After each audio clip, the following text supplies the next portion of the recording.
Its growth forecast to 0.7% this year, despite the turmoil of the European debt crisis.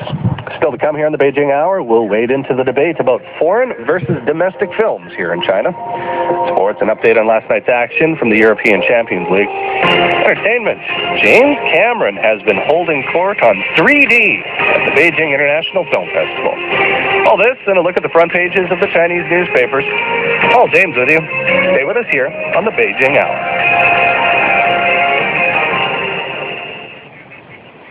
You're listening to the Beijing Hour here on China Radio International.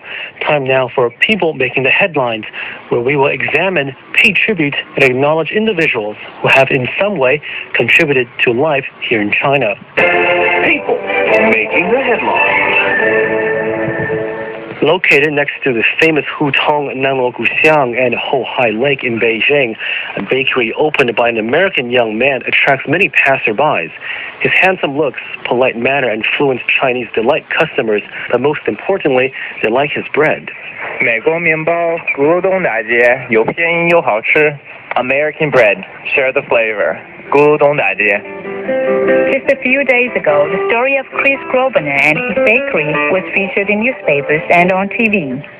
Since then, his store has seen an influx in customers dropping by to see this handsome American guy, hoping to bring home his American bread. I didn't know the exact address of his bakery, so I walked around to find it. Luckily, I found it. I saw him on TV. I hope he can introduce me something special in his store. 23-year-old Chris Grosvenor came to China in 2006. One of his friends gave him a Chinese name, Wang Li Hong, the name of a famous singer, with 3 different Chinese characters. After traveling through many provinces in China, Wang Lihong finally chose Beijing for his long stay, an international metropolis with profound cultural influences. He has a great interest in Beijing culture, so he selected Gulou East Street as the location of his bakery, which is located next to the famous Hutong, Nanluoguxiang, and Hohai Lake. It's a very interesting place. I like Nanluoguxiang over there. It's a very historical and very, old Beijing kind of feel to it, and I really like the culture and the history of this place, this area. The number of people aren't as many as some other places, but I just really like being in a hutong, and it's just a very cultured and very, historic kind of place, so I like this area. Chris has long toyed with the idea of opening up a bread store. He studied economics and finance at the University of California in the U.S. and learned how to bake on his spare time.